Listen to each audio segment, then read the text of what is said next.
श्री बलि जी महाराज प्रहलाद जी के पुत्र विरोचन और विरोचन जी के पुत्र लोक विख्यात दानी शिरोमणि महाराज बलि हुए।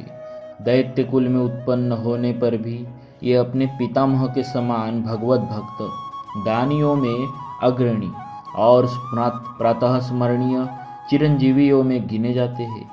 इन्होंने अपने पराक्रम से दैत्य, दानव, मनुष्य और देवताओं तक को जीत लिया। यह तीनों लोकों के एकमात्र स्वामी थे। इंद्र स्वर्गलोक के सिंहासन से उतार दिए गए। सर्वत्र महाराज बलि का ही राज्य था। ये बड़े ब्रह्मण्य, धर्मात्मा और साधु सेवी थे। देवताओं ने भगवान से प्रार्थना की। देवताओं की माता अदिति ने एक घोर व्रत किया। उससे संतुष्ट होकर भगवान ने अदिति को वरदान दिया कि मैं तुम्हारे यहाँ पुत्र रूप में उत्पन्न होऊंगा, तभी मैं तुम्हारे पुत्रों का संकट दूर करूंगा। कालांतर में भगवान ने अदिति के यहाँ अवतार धारण किया। भगवान का यह मंगल विग्रह बहुत छोटा था, इससे आप वामन कहलाए और इंद्र के छोटे भाई होने से आपकी उपेंद्र संज्ञा हुई। सब देवता प्रसन्न हुए कि हमारा गया हुआ ऐश्वर्य फिर प्राप्त होगा। महाराज बलि तीनों लोकों के स्वामी बनकर निश्चित हो कर यज्ञ कर रहे थे। वामन भगवान ब्रह्मचारी का वेश धारण करके महाराज बलि के यज्ञ मंडप में गए। बलि ने वामन ब्रह्मचारी का शास्त्र विधि से पूजन किया।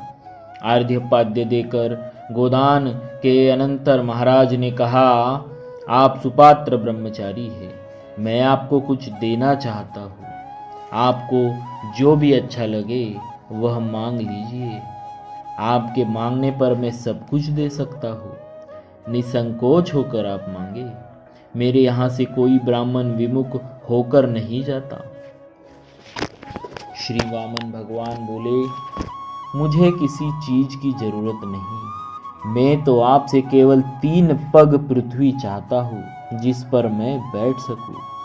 अधिक की मुझे इच्छा नहीं है। बलि ने बहुत समझाया कि कल्प वृक्ष के नीचे आकर भी आप एक दिन का अन्न ही चाहते हैं। मैं त्रिलोकी का स्वामी हूँ, कुछ और मांगिए। राजा के बहुत कहने पर भी वामन भगवान ने कुछ नहीं मांगा। वे 3 पग पृथ्वी पर ही अड़े रहे।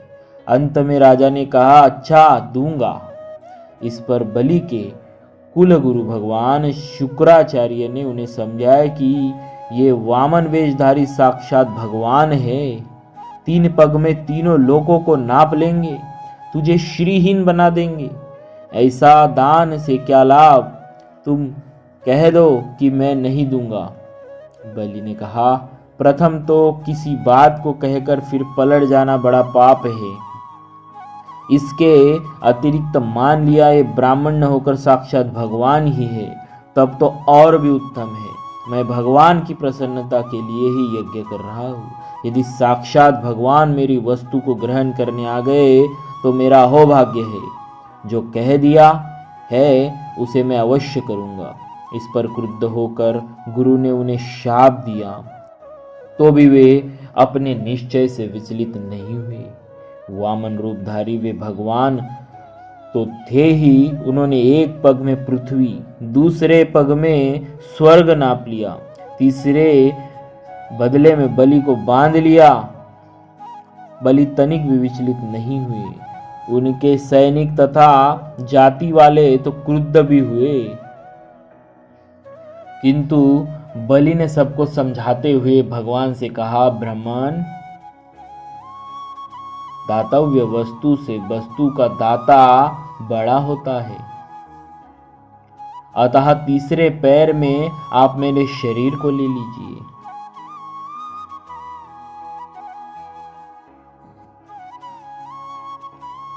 महाराज बलि के ऐसे अपूर्व त्याग को देखने ब्रह्मादि समस्त देवता वहां आ गए। ब्रह्मा जी ने भगवान से पूछा, भगवान, शुभ कार्य का फल तो शुभ ही होना चाहिए। इनसे यज्ञ किया, दान दिया, फिर भी यह बांधा क्यों गया? इस पर भगवान ने कहा, ब्राह्मण, जिस पर मैं कृपा करता हूँ उसका पहले तो मैं धन हर लेता हूँ, पीछे चाहे उसे संपूर्ण संपत्ति सौंप दूँ। यह तो मेरी कृपा है। बलि मेरा परम भक्त है, इसकी दुर्गति कभी न होगी। देवताओं के भी ऐश्वर्य से दुर्लभ मैं इसे पाताल का ऐश्वर्य दूंगा। एक बार इसकी इंद्र बनने की इच्छा हुई थी, उसे पूरा करके मैं इसे अपने धाम ले जाऊंगा। महाराज बलि के त्याग और धैर्य को देखकर भगवान बड़े प्रसन्न हुए और बोले, राजन, तुम जो चाहो वह वरदान मुझसे मांग लो। बलि ने कहा, भगवान, मुझे सांसारिक वस्तुओं की तो आवश्यकता है नहीं, मैं तो आपको चाहता हूँ। आप सदा मेरे द्वार पर रहे, यही मेरी इच्छा है। भगवान हंसे और सोचने लगे, हम समझते थे हमने इसे बांधा है, किंतु इसने उल्टे हम ही को बांध लिया।